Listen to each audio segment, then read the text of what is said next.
Hello and welcome to this week's Comic Roast. I'm your host, Scott. You can find me on Twitter at XOrsonX. And I'm here with Mike. You can find on Twitter at Review and Roast. You can find our Facebook at facebook.com/Review and Roast. And you can find our Instagram at instagram.com. You guessed it, / @Review. Oh, there's no ad. God. Every fucking week. Yeah, you guessed it. Instagram.com/Review and Roast. Circles the globe in search of a listener. Can you hear me now? Can you hear me now? All right, so Can't was it last week What? or the week before? I don't remember, but within the last week or two, we put out the Hunt for Wolverine one-shot, which is leading into 4 separate mini-series that are then going to be followed up by another finale one-shot. It's kind of a neat how they're doing it. And then probably leading into another Wolverine comic of some sort. Possibly. It won't be called the all-new Wolverine because we already have that. Right. Yep. So that was the Hunt for Wolverine one-shot that we did. So now we are moving down the list. The next one on the list is Hunt for Wolverine Weapon Lost #1. I believe there's like a tagline for that, right? Taglines. Nope. It's just Weapon Lost. The Hunt for Wolverine Weapon Lost #1. I do have the Synopsis. Let's hear it. interested in a point of view outside of the mutant world. The X-Men asked Daredevil to look into the disappearance of Wolverine's body. Though Daredevil has investigative connections through his secret identity, lawyer Matt Murdock, he will need to go even deeper to uncover the truth. ... So, like we were saying before, this was sort of turning into towards the end of the one shot an all hands on deck type of situation. So this is the start of all hands on deck, I guess. Yes. To a point.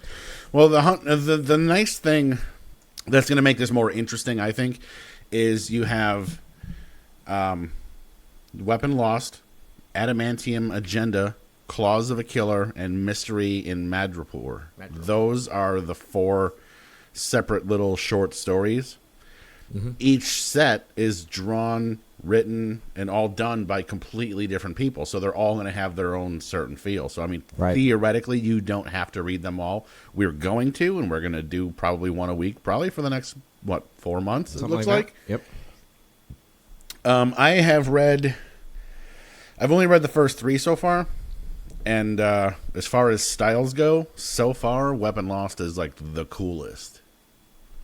It's very, Daredevil, just like on the Netflix series, dark, noir feel. Although this issue... it seems like this one's going to be like the truly detective game. Yeah. See here, well, and this is what Daredevil does in this issue is he's trying to find a quote-unquote team to help him investigate the whereabouts of Wolverine's body, because we learned from the one-shot that it's no longer in the grave. So the first person he contacts is Frank McGee. Frank McGee. He is part of the Inhumans, and I am not going to lie, I absolutely know nothing about the Inhumans. So when I very first see this guy flying in on a motorcycle, I was a little like, ugh. Ghost Rider again?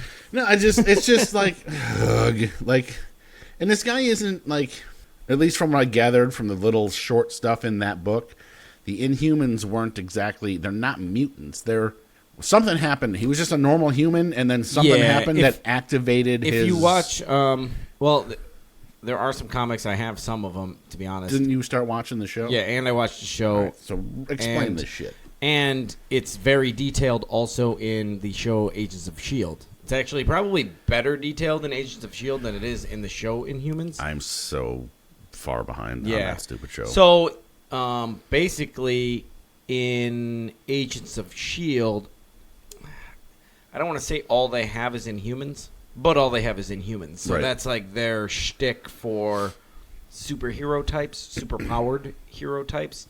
And this Terrigenesis that they were talking about, they mentioned it in here that Frank McGee, blah, blah, blah, he went through the Terrigenesis, all that shit. That's basically how all Inhumans become Inhuman, was through like an old Kree experiment that used a special crystal that they had that works on humans, and if you carry the gene, it will put you in a chrysalis, for lack of a better term, and when you emerge, you are now the butterfly that is a powered inhuman, and some people have different abilities. Basically, correct me if I'm wrong. You're wrong. The main difference between mutants and Inhumans is mutants are born with it, Inhumans had to be triggered.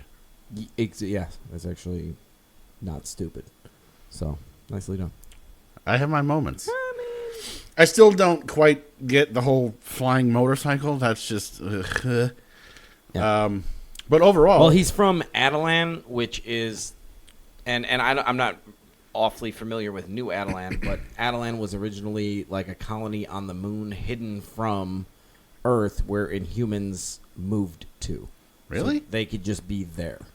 And it was like shielded, so like we were looking at it with a telescope, nobody would know the difference. So it was kind of a funny scene in the show, Inhumans the show, where we had like a rover on the moon, and it like ran into like nothing. Like a dome? Yeah, well, yeah, but it just hit into... It just stopped rolling. Right, yeah. So then, they're down there at Houston with their cameras like, hey, what the fuck is going on? Then all of a sudden, like, a hoof smashes it. And that was the end. So in the show, that's kind of how somebody start piecing together, like, man, this thing was destroyed. It didn't just, like, break down. You know what I mean? Right. So basically, Frank McGee is, let's say, the chief of police of New Adelan. So... Right. Whatever that's worth. And I guess he's got it all on lockdown, so he's got time to get into a new whodunit.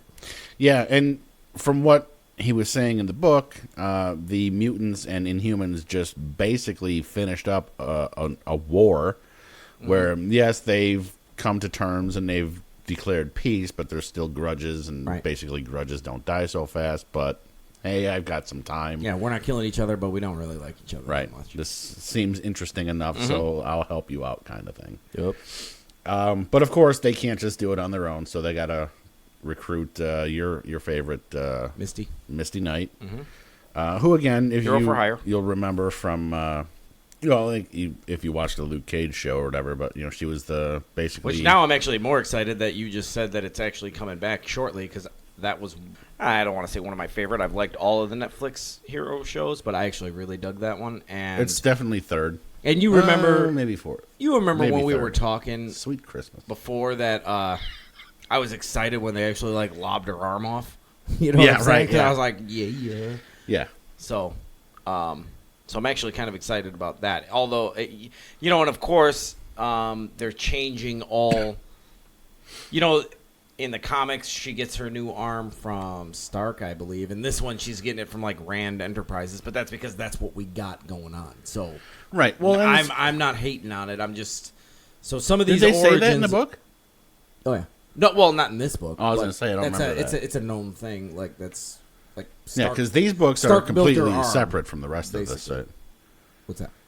As far as, like, the shows and the movies. The shows, see, and that's what I'm getting at, is I guess the shows are working with what their general area is. So since Netflix is doing the whole street-level heroes, they're not really bringing up Tony Stark. Right. So, okay, well, let's use the other super rich dude that owns tech companies. Yeah. Danny Rand. Makes sense. So I'm totally, again, 5 years ago, I would have been fucking, like... the comic snob and been like, yeah, you gotta fucking... You know what I mean? But now I'm like, yeah, I get it. We're working with what we got. Let's do it. Yeah. So, I'm in. And that's basically my point was like this. These Hunt for Wolverines have absolutely nothing to do with what's going on in any of the other cinematic universes. Mm-hmm. Right. I mean, as far as the book is concerned, Misty Knight, she's already left the Force. She did her own PI thing. She retired from that, you know what I mean? So this is years beyond what the shows are. Drinking at a bar, reading a book, and again, she's not interested, and that she has a little heart to heart with cop to cop Frank McGee. God, that name was just McGee, Frank McGee. And she decides, hey, let's do this, and then it turns out, what does she have? Oh, she has a flying car. So I was like, what the fuck are all these people getting these flying vehicles? Why do they have wheels if they all fly? I didn't know she had a flying car until this. So, yeah. So basically, this is just the little introduction to the Daredevil investigative team. Well, I'm getting there. You know, this book, and then they're putting the band back together. And to be honest, so far reading through all of them, this one I think is gonna might be my highest rated of all 5 books that we've read, or that I've read so far. You've read 4 or 5. I've read 4. I really enjoyed the first one because it's the setter-upper. Right. Yeah. But this one really, this one's probably gonna be the most interesting. It might not be the coolest and most action-packed when it's all said and done, but I think this one's gonna be the most interesting because it's gonna be a storyline you're gonna need to follow. Where the other ones might be all smashy, stabby, stabby. This one's you're gonna have to pay attention to where we're going with it, I think. So, and I'm kind of into that. And with the exception of the flying vehicles, I think the characters are gonna be interesting. Like I said, because they're gonna have to figure it out. They're not just gonna run in and start, flipping buildings over. Theoretically, this is pretty far in the future. So, I mean, there might be flying cars, but I'm sure it has to do with their stature in life. Yes.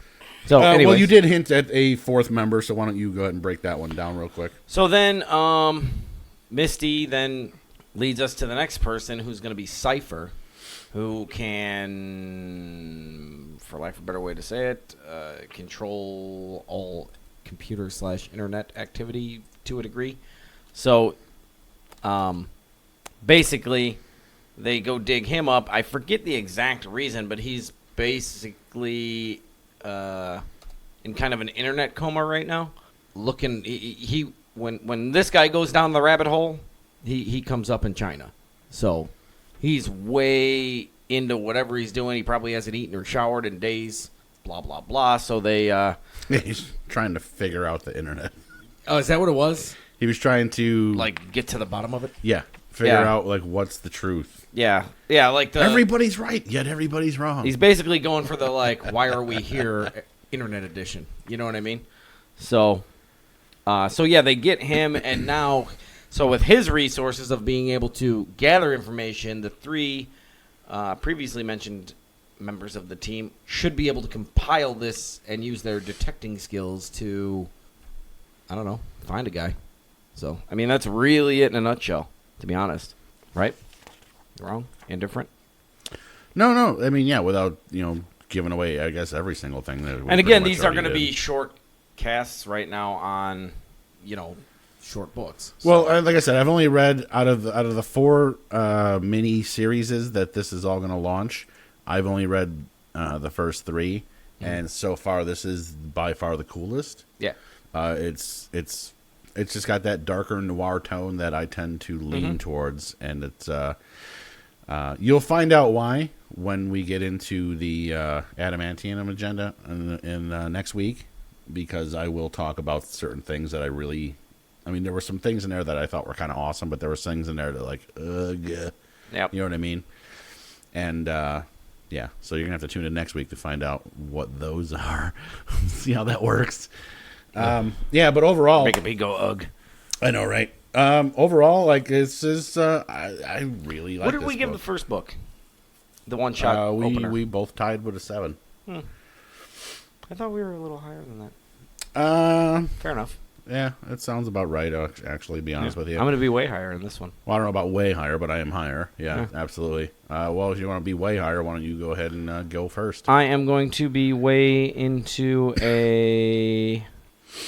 I'm going to go 8.25. That's so weird. Yep.